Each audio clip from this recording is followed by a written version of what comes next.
Aqui. Bom, pessoal, então, o que nós vamos estudar na aula, né? Os temas que nós vamos abordar.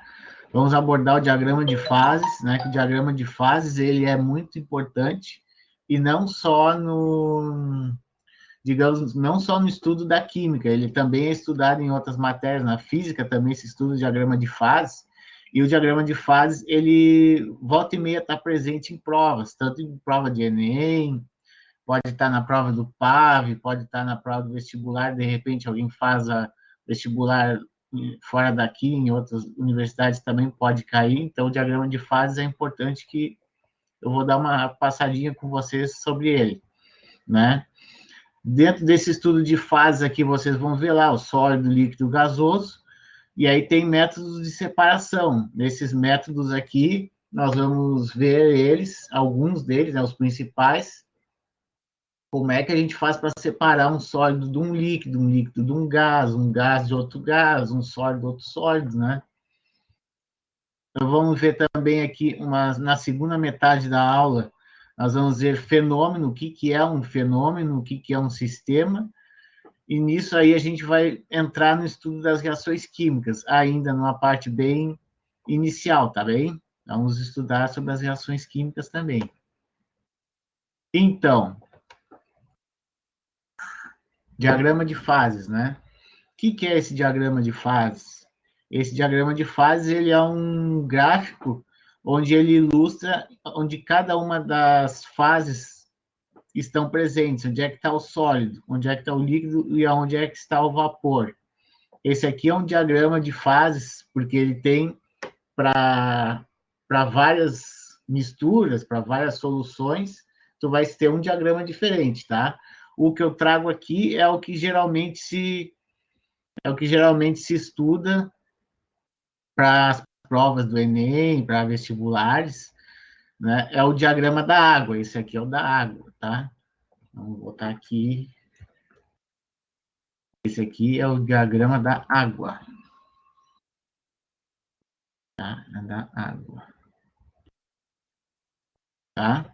E aí tu tens aqui as três fases. O sólido, quando tu podes ver que nesse gráfico aqui, ó, tu tens a temperatura nesse eixo, e tu vê que o sólido está marcado aqui, ó. O sólido corresponde aqui, tem a temperatura de 0 graus Celsius, né? Tu vais ver aqui, ó, não foi bem uma reta, como eu queria que fosse, mas enfim, aqui, ó, traça uma reta em cima desse pontilhado aqui, tu chegas aqui, vai estar em 0 graus Celsius, aqui tu tens o sólido, né? Nessa região tu tens o sólido. A temperaturas um pouco mais elevadas tu tens o líquido, e tu tens também o vapor quando tu reduz a pressão, e também nessa área aqui, ó, daqui para baixo, aqui é tudo vapor, tá? Aqui é tudo um vapor, e tu tens essas curvas separando o sólido do líquido do vapor, né? Tu tens, por exemplo, essa curva número 1, que separa o sólido do líquido. Quando tu percorre o gráfico nesse sentido, tu tens uma curva no processo de fusão. Se tu percorre ela já no sentido contrário, tu tens o processo de solidificação. Aqui tu tens essa curva número 2 aqui, que separa o líquido do vapor. Portanto, se tu percorre o gráfico nessa direção, tu vais ter a evaporação. Se tu percorre o contrário, tu vais ter a liquefação. E tu tens a curva número 3 aqui embaixo, onde se tu percorre o gráfico nessa direção, tu vais ter a sublimação, e nessa direção aqui tu tens a ressublimação. E esses processos aqui de fusão, sublimação, evaporação e tudo mais, vocês já viram. Estamos dando uma revisada aqui no diagrama de fases, porque ele cai nas provas, é importante que se estude ele. E tem mais duas coisas a se falar sobre o diagrama de fases. Aqui, ó, nesse pontinho, nesse ponto aqui, onde é o ponto triplo. O que é o ponto triplo? É o ponto onde tu vais ter as três fases ao mesmo tempo, onde tu tem sólido, líquido e gasoso. Tá? Aqui esse ponto é o ponto triplo. Depois tu tens aqui não está marcado aqui, mas tu tens aqui na pontinha dessa curva número 2, tu tens o ponto crítico. Aqui, acima desse ponto crítico, tu tens vapor que não se condensa mais em líquido, que é um vapor já supercrítico, e aqui tu tens o vapor saturado, aqui. Tens o vapor saturado aqui, tá? Mas com esse ponto não se preocupem tanto, mas com esse aqui, sim. Esse ponto triplo é importante você saber, tá bem? Vamos seguindo adiante, então. Depois do diagrama de fases. Aqui. Vamos passar, então, aos métodos de separação. Isso aqui é importante a gente saber, os métodos de separação, porque justamente, ó, se eu voltar aqui no diagrama de fases, ó, tem vários processos acontecendo ao longo dessas curvas, e as fases a fase, por exemplo, a água aqui, né? O gelo passa para água líquida e a água líquida passa para água vapor. Mas se tu for trabalhar, por exemplo, numa região aqui abaixo, ó, com a pressão menor, tu vai ter a sublimação. É possível que isso aconteça, tá? Isso pode acontecer na curva, tanto que tem essa curva aqui embaixo, que é a curva da sublimação. Tá? A separação é importante porque tu pode ter compostos em fases diferentes interagindo entre eles. E aí tu vai querer separar. Vai querer separar o sólido de um gás, por exemplo, ou um sólido de um líquido. Um método para fazer essa separação é a filtração. Trouxe aqui um exemplo clássico de filtração, que é o café. O que a gente faz quando quer passar café?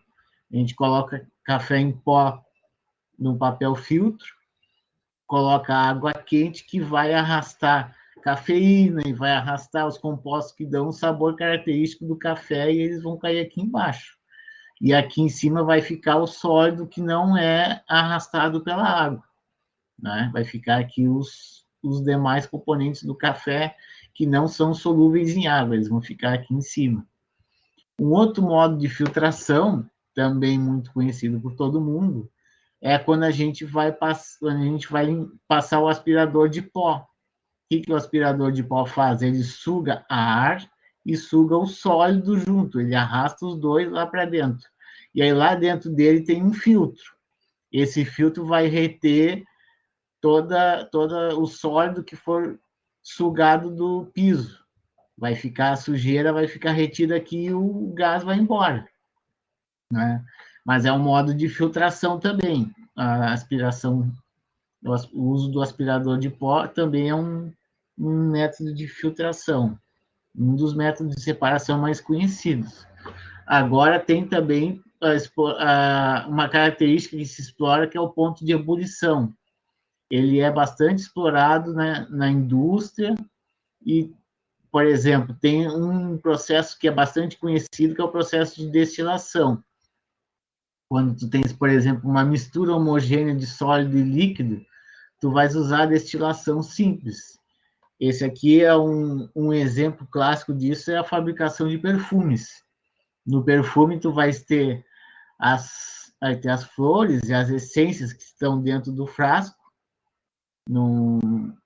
na forma sólida, e vocês vão ter o solvente que vai extrair os aromas de dentro das flores, e aí esse vapor vai subir e vai entrar em contato com o condensador aqui embaixo e vai pingar a essência do perfume na ponta aqui, que vai ser recolhido nesse frasco, né? Tem também a separação de líquidos, onde tu vai usar destilação fracionada.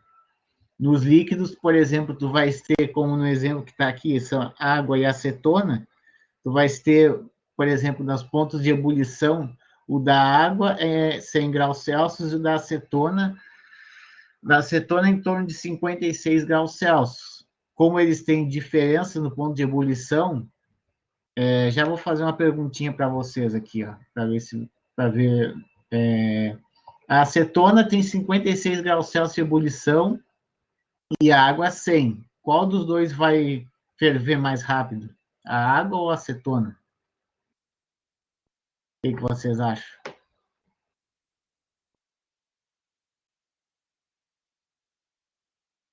Acetona, é isso mesmo. A acetona vai ferver mais rapidamente.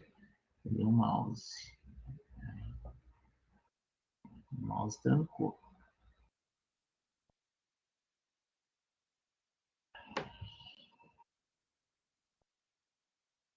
Só um minutinho, pessoal. O meu mouse aqui deu uma travada legal.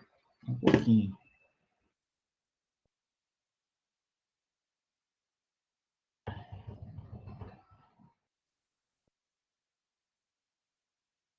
Que situação, né, tia? O mouse trava. Então, vou só continuar aqui explicando enquanto o mouse se recupera aqui. A acetona ferve primeiro, né? Então, ela vai percorrer todo aquele caminho lá em cima, que tem ali uma coluna de destilação, e ela vai pingar lá na ponta, naquele frasco na saída, tá? E aí, vai ser assim que vai se separar um líquido do outro líquido, vai ser por um processo de destilação. Tem ali mistura entre gases, onde tu vai ter que primeiro colocar uma pressão muito grande no sistema para ele ficar líquido, e aí depois tu faz a destilação como se fosse de dois líquidos, né? Porque eles vão estar sob pressão muito alta. E aí tu não vai usar um sistema de vidro como é esse sistema do exemplo aqui que eu trouxe, tá? Ele vai ser um sistema industrial, vai ser um sistema do equipamento, vai ser de metal e vai aguentar pressão muito alta. Ele tem essas diferenças, mas o princípio de funcionamento é o mesmo, tá? Eu queria só uma ideia aqui da Alex e da Dayane que estão me assistindo aqui. O que eu posso fazer? Porque o mouse aqui travou no lugar da tela aqui longe e ele não sai daqui. Já apertei o ESC para ver se... Vamos ver. Não está funcionando.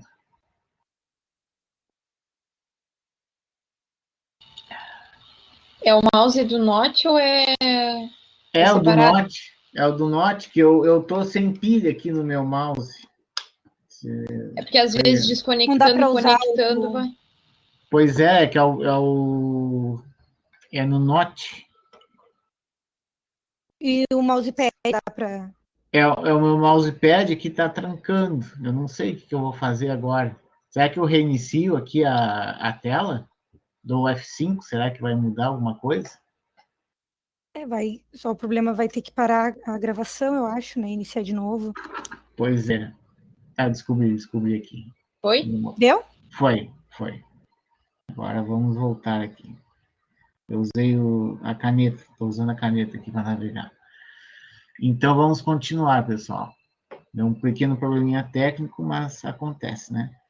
Então, já falei sobre a destilação, que a destilação é uma característica que a gente explora, é a diferença do ponto de ebulição, tá? Ó, depois tem uma outra característica que se explora quando se vai separar componentes, é a densidade, né? A densidade, por exemplo, tu quer separar um líquido de outro líquido. Como é que tu faz isso? Tu deixa decantando.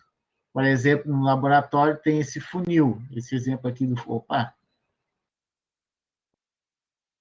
Ai.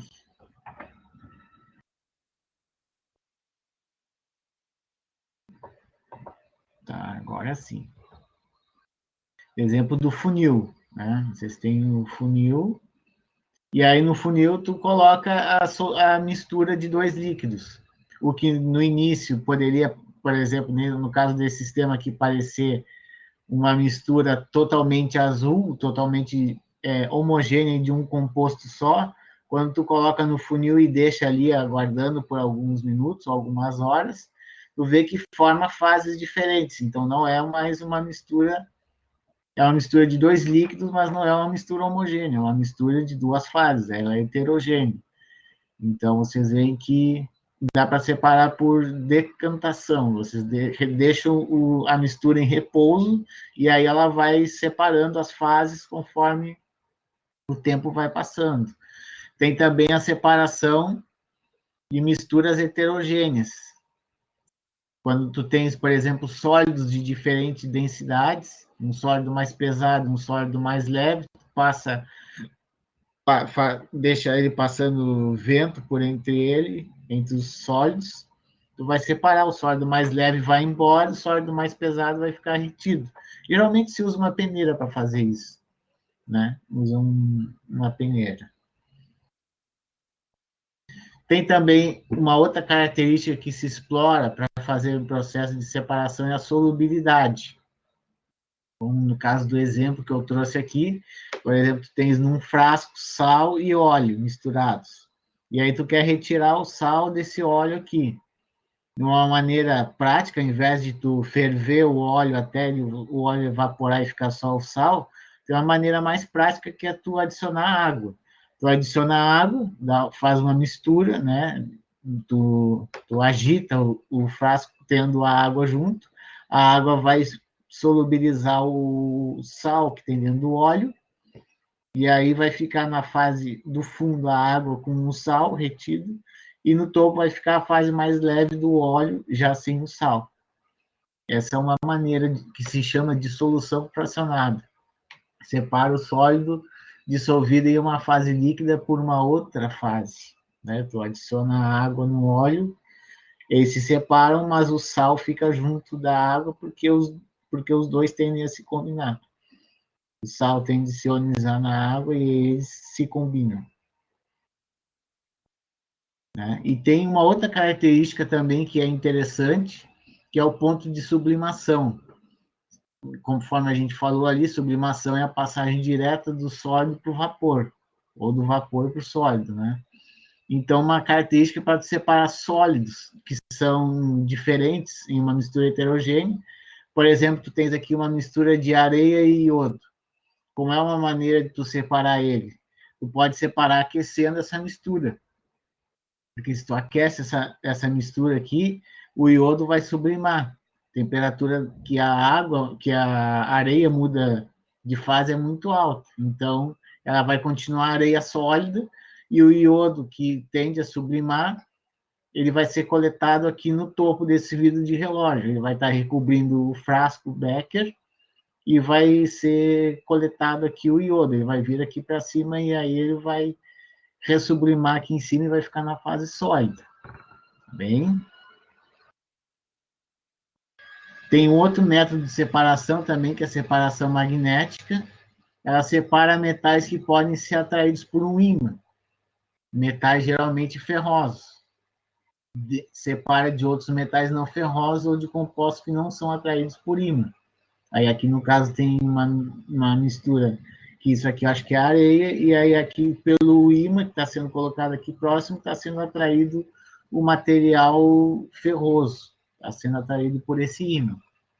Tá? Então, para dar uma... Vamos sair dessa tela agora, só para dar uma revisada, pessoal. O que tem aqui? Qual é a fase que está presente desse lado do diagrama de fases da água? Sólido. Beleza? E aí, como é que vocês sabem que é o sólido que está aqui?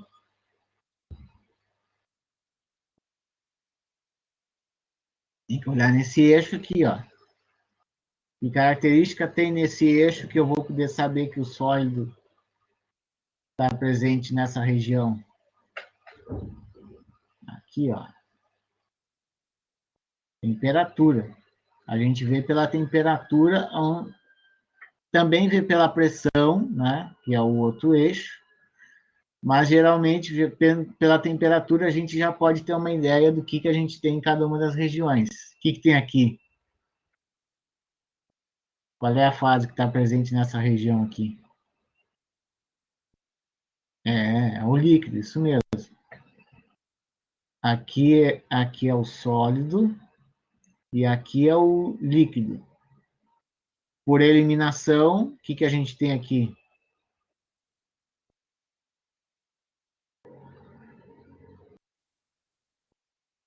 Vapor, isso mesmo. Deixa eu ajeitar aqui a caneta. Aqui a gente tem o vapor. Bem? Curva número 1. O que acontece nessa curva número 1? Quando tem essa mudança de estado aqui do sólido para o líquido, como é que chama?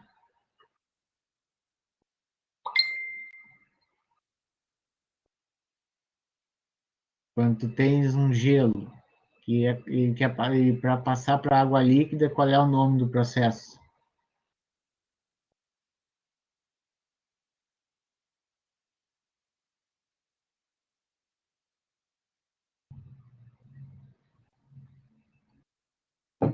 Não.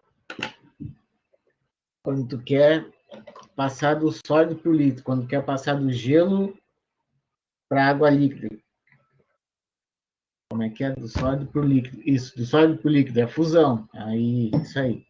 É a fusão. Quando tu quer fazer essa passagem aqui, ó, dessa curva número 3, quando tu quer passar do sólido para o vapor, como é que chama esse processo?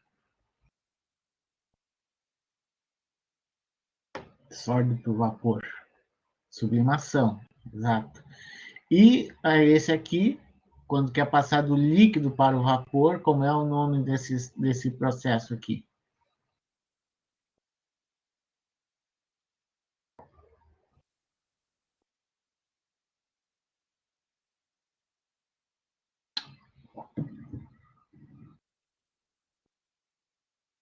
Liquefação. Liquefação, sim. Liquefação é quando vai do vapor para o líquido. É isso aí. E quando vai do líquido para o vapor? Como é que chama?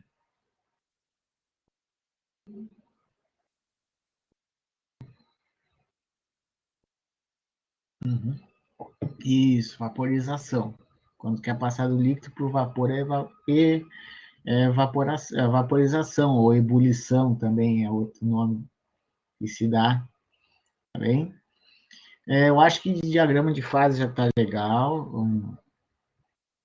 Só relembrando para vocês assinarem ali as notas compartilhadas, tá, pessoal? Quem ainda chegou depois do iniciozinho da aula, faz favor ali colocar o nomezinho, a idade e o curso que pretende fazer na universidade, tá? Vamos dar continuidade aqui. Uma questão do Enem sobre o processo de separação. A questão 51 de 2010, a prova amarela. Em visita a uma indústria, uma usina sucroalcooleira, um grupo de alunos pôde observar uma série de processos de beneficiamento de cana-de-açúcar. Entre eles se destacam, primeiro, a cana chega cortada da lavoura por meio de caminhões e é despejada em mesas alimentadoras, que a conduzem para as moendas. Antes de ser esmagada para a retirada do caldo açucareiro, toda a cana é transportada por esteiras e passada por um eletroímã para retirada de materiais metálicos. Segundo, após se esmagar a cana, o bagaço segue para as caldeiras, que geram vapor e energia para toda a usina. E terceiro, o caldo primário resultante do esmagamento é passado por filtros e sofre tratamento para transformá-lo em açúcar refinado e etanol. Tranquilo, vamos lá. Com base nos destaques da observação dos alunos, quais operações físicas de separação de materiais foram realizadas nas etapas de beneficiamento da cana-de-açúcar? Deixa eu voltar aqui para a tela onde estou vendo o chat. Peraí, acho que vou ter que ampliar aqui. Bom, pessoal, vamos vendo aqui, ó. Com base nos destaques, observação dos alunos, quais as operações de separação de materiais foram realizadas nas etapas de beneficiamento? Tá? Vamos ver aqui, então, a primeira etapa aqui, ó. A cana-de-açúcar chega cortada na lavoura por meio de caminhões e despejada em mesas alimentadoras que conduzem para as moendas. Tá? Esse é o processo que vai conduzindo a cana. Antes de ser esmagada para retirada do caldo, toda a cana é transportada por esteiras, ela passa por aqui, ó, eletroímã, que é um ímã gigante, né? É um grande ímã para a retirada dos materiais metálicos. Eletroímã é uma separação mecânica? Olha, eu diria que não é um processo de separação mecânica. Então, só por isso, a letra A já dá para eliminar. A letra A a gente já pode cortar dizendo que não é a letra A. Separação magnética tem na B e na C, tá ok. Até aí tudo bem. Aqui separação magnética, a B e a C ainda podem ser. Na D e na E tem imantação, né? Que diabo é imantação, né? Imantação, ele é quando tu vai pegar um material que é não ferroso, digamos assim, para magnetizar ele. Não é o que faz o eletroímã. O eletroímã só atrai os materiais que já são metálicos para ele. Ele não adquire, ele não coloca uma nova propriedade no material que tem ali. Ele só suga o que é metálico, ferroso, e o que não é, ele deixa passar. Então, a letra D e a letra E não podem ser. Tá? Vamos continuar aqui com a letra B e com a letra C. Agora, o número 2. Após se esmagar a cana, esmaga a cana. Tá? O que é isso? É combustão ou é extração? Olha, a combustão aqui poderia aparecer para confundir a gente, sabe por quê? Por causa daqui, por causa do que vem depois do esmagar a cana. O bagaço segue para as caldeiras, que geram vapor e energia para toda a usina. A gente pode pensar que, combustão, tudo bem. Tá, aparece no número 2, só que primeiro aparece esmagar a cana. A primeira operação que aparece aqui é esmagar a cana. Então, se a gente está esmagando a cana, a gente está tirando alguma coisa daquela cana esmagada. Então, é o processo de extração. Deixa eu ver aqui. A gente está com um processo de extração. Então, aparentemente, a nossa resposta é a letra C. Depois, as duas aparecem filtração. O caldo resultante de esmagamento passa por filtros. Então, tranquilo, é filtração mesmo. Então, a nossa resposta vai ser mesmo a letra C, né? C de casa, que é a resposta dessa questão do Enem de 2010. Tá? Deixa eu ver aqui. Vamos continuar. Agora vamos falar um pouquinho sobre um outro tema que é importante falar, que é fenômeno. O que é um fenômeno? Né? Ele é tão simples a discussão sobre ele que pode parecer muito. Vocês podem questionar a respeito do fenômeno, que ele é qualquer acontecimento da natureza. Quando ocorre uma transformação, tem alteração no sistema que está se estudando. Ou seja, tu vai ter um estado inicial e final. Sistema, conjunto de materiais isolados para fim de estudo. Tá? Por exemplo, aqui, sistema. O que é um sistema? Conjunto de materiais isolados. Por exemplo, tem aqui, deixa eu enxergar aqui a câmera, eu tenho aqui, estou tomando chimarrão. O sistema que eu estou explorando aqui, enquanto eu estou tomando chimarrão, é composto pela cuia, o que tem dentro, que é erva mate, água e a bomba. Esse é um sistema, é algo que eu estou falando do resto das coisas que tem na volta, aqui do computador, das minhas canetas. Isso não são coisas que eu estou estudando agora. O que eu estou estudando agora é esse momento que estou tomando o chimarrão com vocês aqui. O sistema é esse aqui: cuia, bomba, erva mate e água. Tá? Isso é um sistema. É quando a gente isola algo de todo o resto do que tem na vizinhança. Aí a gente usa essa ideia de sistema, que é para poder facilitar quando a gente vai estudar alguma coisa, a gente tem uma fronteira. É importantíssimo a gente colocar isso, porque facilita o nosso estudo. Tá? Vamos ver aqui, classificação dos fenômenos. Vamos abrir. Físicos. Fenômenos físicos, eles não são fenômenos em que aconteça alteração na constituição íntima. que é isso? É quando não ocorre reação química. Numa reação química, em seguida eu vou falar para vocês o que é. Ó. Exemplos de processo que não tem alteração na constituição íntima, por exemplo, corte de madeira, laminação de metais, processo de ebulição da água. Mesmo no processo de ebulição da água, quando ela vai estar passando do líquido para o vapor, tu tá mudando a fase, mas tu não está mudando a composição da água. Ela continua sendo água. Só ela não é mais água líquida, mas é água vapor. Essa é a única diferença. Já quando tem um processo químico, tu tem alteração na constituição íntima. Por exemplo, numa queima. Quando tu tens uma queima, tu tens, por exemplo, na queima do fósforo, tu tens tu tens um pedaço de madeira que tem um pouco de fósforo na ponta. Quando tu risca aquilo ali, surge uma fagulha. Aquilo pega fogo, e aí nessa reação que está pegando fogo, está reagindo com o oxigênio do ar. Nesse momento, o pedacinho de madeira vai começar a queimar.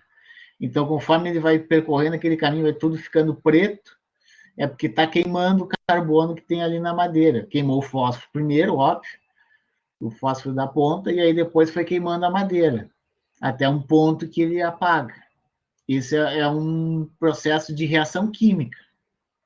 Enferrujamento de um prego também é um processo mais lento, mas é um processo que onde ocorre uma modificação daquele ferro que passa a se tornar hidróxido de ferro por causa do processo que ele vai entrar em contato com o oxigênio do ar, vai entrar em contato com a água que tem no ar, a umidade, né?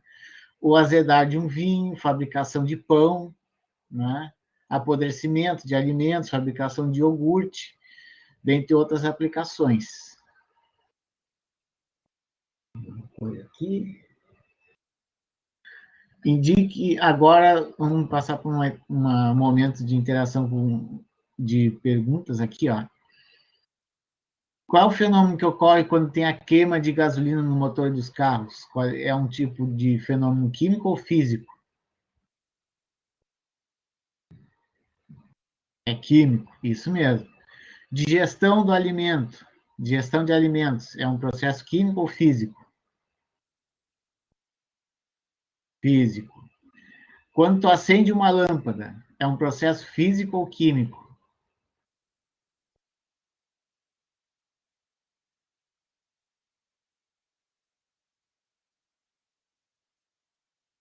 Quando acende a lâmpada, é físico ou é químico? Físico. Fusão do iceberg.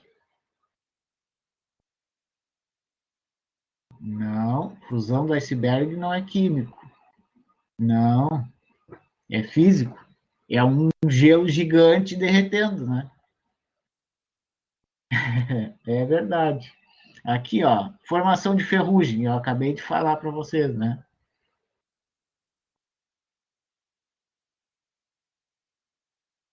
Químico. E o crescimento de uma planta? É químico, é físico, o que é? Não, não é físico, é químico.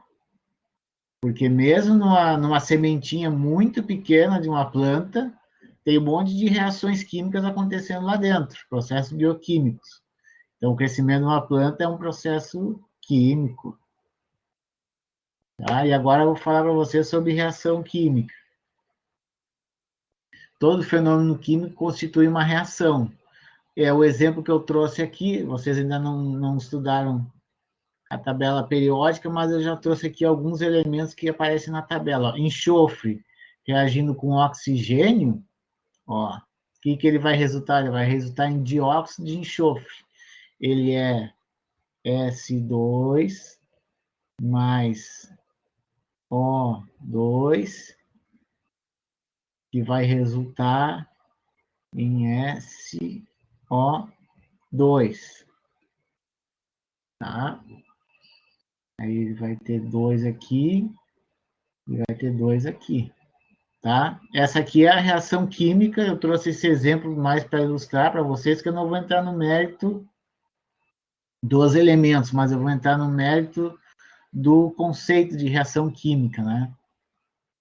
É isso aqui o que acontece. Tu tens dois elementos que combinados vão formar um outro composto químico. Aqui eu tenho um composto químico, aqui eu tenho um outro composto químico 1, composto químico 2. Estes dois se combinam, vai formar um terceiro composto químico. Quando isso acontece, esse é um processo de reação química, tá? Por exemplo, a lei, um assunto que também é importante vocês terem em mente isso, que é a lei da conservação da massa, aquela famosa, nada se cria, na natureza nada se cria, nada se perde, tudo se transforma. Por exemplo, aqui um exemplo que Lavoisier fez, ó, que ele tinha aqui esse frasco aqui, que é ligado, ele é interligado um frasco no outro, ele tinha num tubo uma solução de cloreto de sódio, numa outra uma solução de nitrato de prata. Ele colocou na balança e viu que tinha 200 gramas aqui dentro, tá? Depois, o que ele fez? Ele virou e as duas soluções entraram em contato. O que aconteceu? Aconteceu a formação de cloreto de prata, que ficou um sólido cinza no fundo, e nitrato de sódio, que foi o líquido que ficou em cima, dos dois lados, né? Pesou novamente para ver se tinha 200 gramas, e ele viu que tinha as 200 gramas lá dentro. Então, realmente, o sistema estava fechado, né? Não teve troca de massa com vizinhança nenhuma, ele só fez o experimento de misturar as duas soluções e viu que as 200 gramas continuavam lá, né? Então, essa é a lei de Lavoisier. E tem também uma outra lei, que é a lei das proporções constantes. Essa lei das proporções constantes diz o quê? Uma substância, independente do método de obtenção, apresenta os seus constituintes combinados em uma proporção em massa constante e definida. Por exemplo, tu tens aqui o mercúrio reagindo com oxigênio. Faltou colocar aqui um mais. Que vai resultar no óxido de mercúrio. Tu tens um mol de mercúrio, 200 gramas, reagindo com um mol de oxigênio, que é 16 gramas, que vai resultar um mol de mercúrio, que são 216 gramas. Se tu pegar... Agora vamos passar para o slide seguinte, ó. Fazer a divisão entre essas proporções aqui, ó. Se tu quer produzir 1 mol, se tu quer produzir 1/3 de mol ou 2/3 do mol, tu vai ter sempre as mesmas proporções de elementos reagindo para obter 1/3, né? Não importa, tu vai ter sempre uma reação, tu vai ter um modelo de reação química aqui, por exemplo, mercúrio-oxigênio, resultando em óxido de mercúrio. Sempre vai ter as mesmas proporções, tá? Sempre vai depender da quantidade de produto que tu quer, e aí os seus reagentes eles vão sempre manter uma mesma regra de proporção. Ó, 200 por 16, 75 por 6, 125 por 10. Ó, um reagente dividido pelo outro. Vai ter sempre a mesma proporção. 75 por 6 é a mesma coisa que 200 por 16, que é a mesma coisa de 125 por 10. Ó, 200 por 16 é igual, 75 sobre 6 é igual, e 125 por 10 é igual. Ó. Todos vocês veem que dá 25 sobre 2. No óxido de mercúrio, a razão entre as massas de mercúrio e oxigênio é sempre 25 sobre 2. Tá? Tranquilo até aqui? Tudo bem?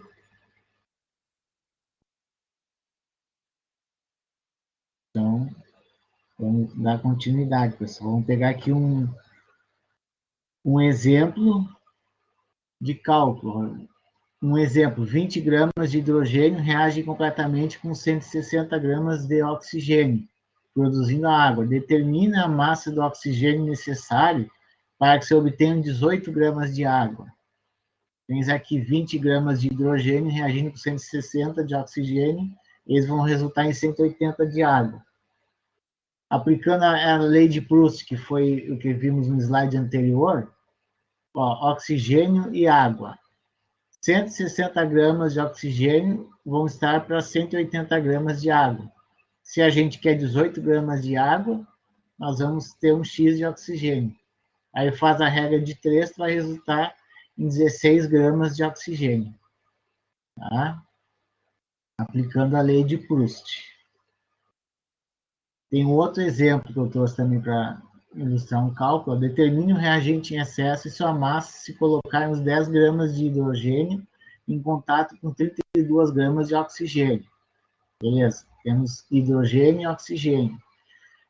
20 gramas de hidrogênio estão para 160 de oxigênio. 10 gramas, que é o que foi dado no enunciado de hidrogênio, vai exigir quanto de oxigênio? Vai exigir 80 gramas. Tá. Isso significa que 10 gramas de hidrogênio necessitam de 80 gramas de oxigênio. Como só existem 32 gramas de oxigênio, tem hidrogênio em excesso. Tá? Como é que a gente sabe que tem hidrogênio em excesso? Por causa dessa quantidade aqui, ó.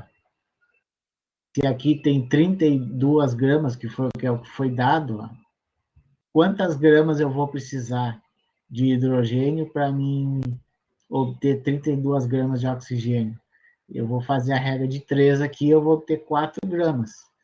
A massa de hidrogênio presente, então, que são 10 gramas, foi dado enunciado, menos a massa que vai reagir, que são 4 gramas, eu vou ter uma massa sobrando de 6 gramas de hidrogênio. Minha pergunta é, está claro esse cálculo aqui para vocês? Tá tranquilo isso aí, pessoal? É bem importante vocês pegarem essas noções de cálculo aqui da química, porque logo em seguida pode aparecer várias questões.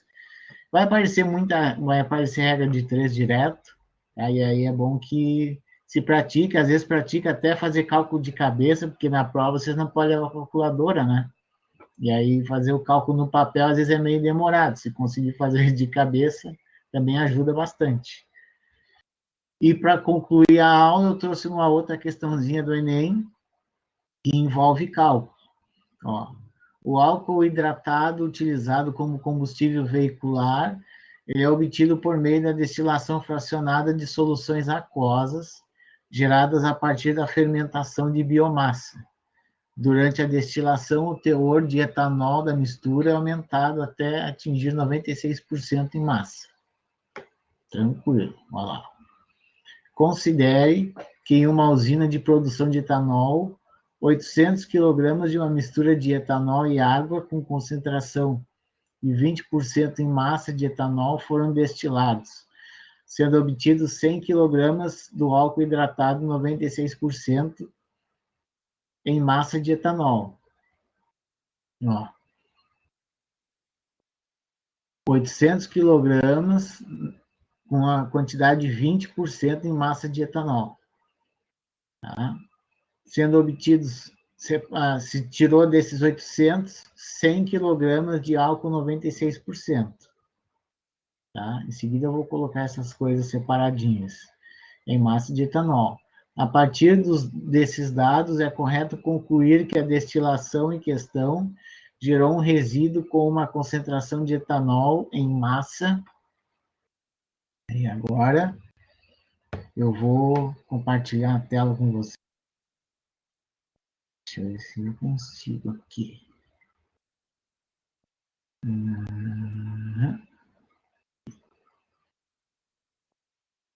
E peraí.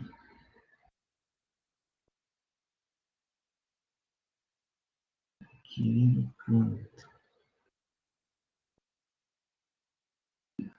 Ó, tem aqui, ó. Ele deu 800 kg na mistura de água, de etanol e água. Naqueles 800 kg tem 20% de etanol. E, portanto, se tu vai ter 20% de etanol, tu tens 80% de água. né? Tu faz 100 menos 20 dá 80. Tu multiplica esses 800 por esses 20%, tu vai ter a massa de etanol, que é de 160 quilogramas. Tu multiplica esses 800 pelo 80%, tu vai ter a massa de água, que são 640 quilogramas. Ele tirou 100 quilogramas de uma mistura, ele tirou 100 quilogramas desses 800, tá? De uma mistura que tem 96% de etanol e 4 de água. Então, desses 100 aqui, tu tens 96 quilogramas de etanol e 4 quilogramas de água. Tranquilo? Então, vamos fazer as continhas, ó. Ele tinha 160 gramas de etanol.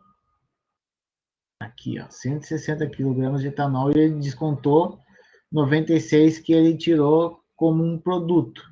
Então, como resíduo, sobrou 160 menos 96. E deu 64 quilogramas. E água, ele tirou 640, daqui, tinha 640 quilogramas de água, ele tirou 4 quilogramas de água nesse 100 aqui, que vai dar 636 quilogramas. A massa total é 800, que ele tinha inicialmente, menos os 100 que ele tirou. Deu 700 quilogramas. Aí nós vamos fazer um cálculo na regra de 3 para saber o quanto de etanol tem nesses 700 quilogramas. 700 quilogramas a gente sabe que é 100% da massa que sobrou. 64 quilogramas vai ser o X. E esse X vai corresponder no cálculo a 9,14%. E aí, voltando aqui às nossas alternativas. Peraí.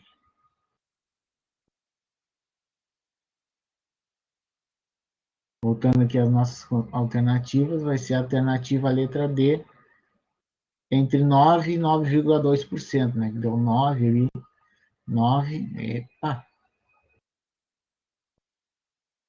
Deu 9,14, tá? Nos nossos cálculos. A minha pergunta para vocês é, aqueles cálculos ficaram claros para vocês? Querem que eu bote novamente na tela? O que vocês acham? Acho que ficou tranquilo? Ficou alguma dúvida?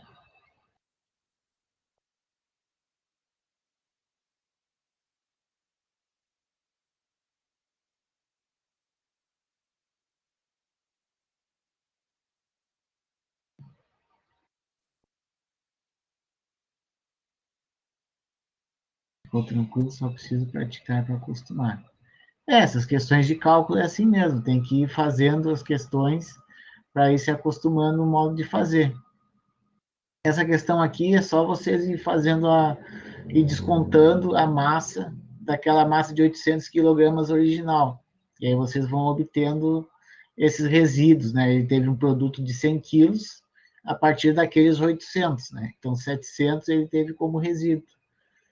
E aí, em função dessa diminuição da massa, que vocês têm que ir fazendo os cálculos, né? Então, eu creio que é isso aí, pessoal, pela aula de hoje, tá? Finalizei, então, com essa questão do Enem de 2009, para mostrar um cálculo para vocês, para ir já acostumando vocês a como é que são os tipos de cálculo que pode aparecer nas questões relacionadas à química. Tranquilo?